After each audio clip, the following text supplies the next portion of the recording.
Miyamoto Musashi was a Japanese philosopher and swordsman who emerged undefeated in more than 60 duels. Needless to say, Musashi was an impressive human being. In his book, The Book of Five Rings, he has given us 9 strategic principles that are applicable to both swordsmanship and to life. Now, he hasn't given much context about them, so in this video, I'm going to give you the principles along with my personal interpretation of them. And keep in mind, you might interpret these principles differently, so if you do, please let me know in the comments below. Number 1. Do not think dishonestly. Now, we've all heard the cliche, honesty is the best policy, but we've heard this so many times that it has completely lost its meaning. In my opinion, the most dangerous thing you can do is not lying to other people, it's lying to yourself. Here's an example. Let's say there's a man who's really unhealthy and overweight. Now, he can lie to others and tell them that everything is fine. I'm not really that overweight, my blood work is fine, etc. But if he lies to himself, he's never going to be able to look at the problem objectively, and then he's going to be in some real trouble.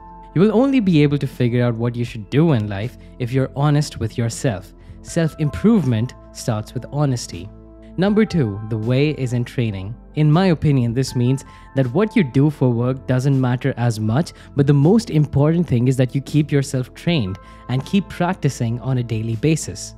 That is a useful reminder for all of us. It doesn't really matter how many books you've read or videos you've watched, you won't start seeing any benefits until you start taking action.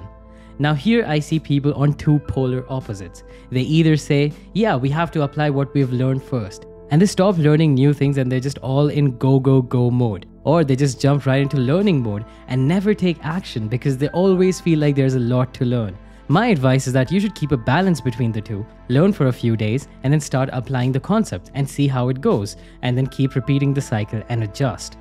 Number 3 is become acquainted in every art. My interpretation of this point is that the more art and skills that we can inculcate in ourselves, the more advantage we will have in life. Many people say that they have no interest in music, cooking, or painting. But keep in mind, this point doesn't say master every art, it says be acquainted with every art. Acquainted basically means being aware of something.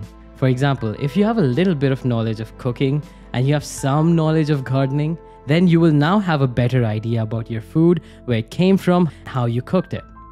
Apart from that, when you know a variety of things, more ideas will start coming to your mind. And who knows, these new ideas might bring you a startup idea, or you could discover a new theory of science. Point number 4, know the way of all professions.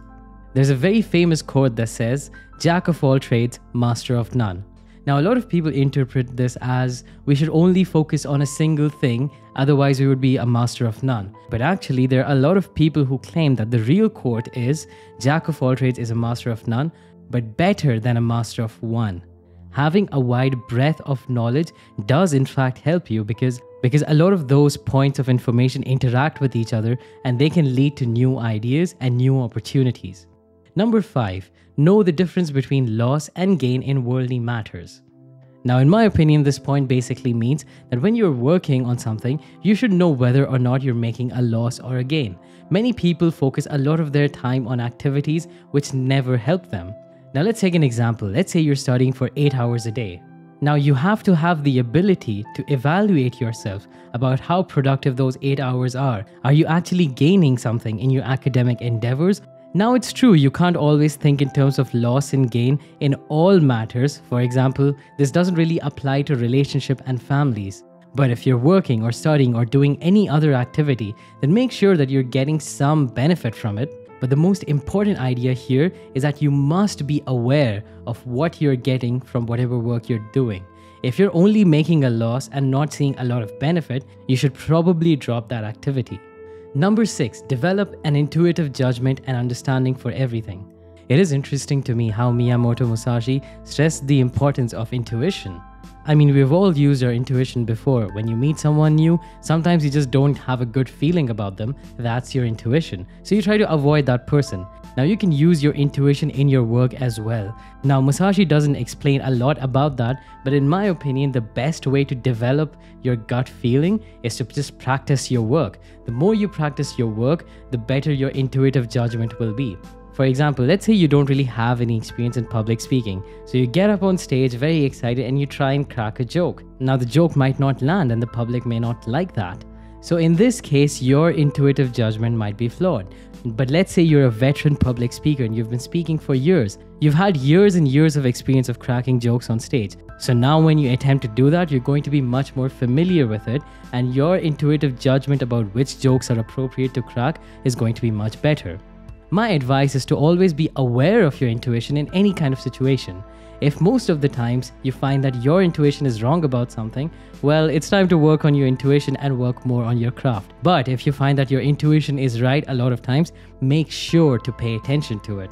Number 7, perceive those things which cannot be seen. There are a lot of great things in our lives that we cannot see.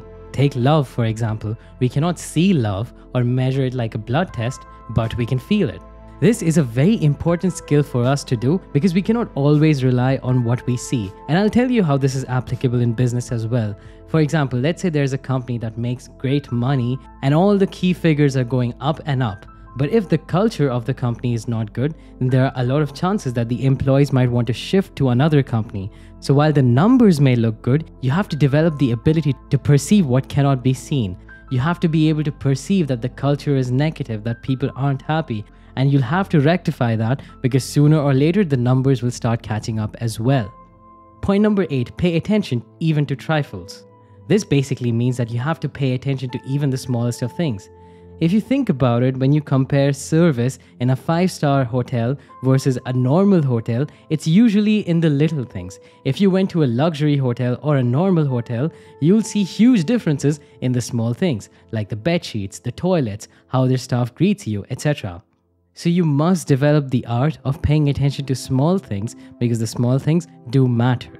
But again, you have to apply your own mind and realize that a lot of these points are context dependent. For example, let's say you're applying this point to your business. This only makes sense if your business is stable. Because when you're starting out, there's going to be so many different things. If you start concerning yourself with every small thing, you're never going to be able to move forward. So again, with these points, it's important to remember context and use your own mind. But the overarching theme is that you should pay attention to small things as well. Point number 9 is do nothing which has no use. Now, a lot of people think that you shouldn't watch TV or use social media or video games, etc. because these things do not have any use. But in my opinion, if these things ultimately make you feel relaxed, then they are useful because once you are relaxed, you will do your work with more focus. Now, of course, there is an extreme to this. So if you rest or relax more than you need, then that activity becomes useless. So always try and evaluate the things you do based on their usefulness. So guys, these were the 9 strategic principles from Miyamoto Musashi, and this was my interpretation along with them. Maybe your interpretation of these points was different, so I'd love to hear your thoughts in the comments down below. If you like Miyamoto Musashi's vibe, I've made another video on 21 Rules for Life by Miyamoto Musashi, which I think you might like, so click right here to watch that. That's all for now, and thanks for watching.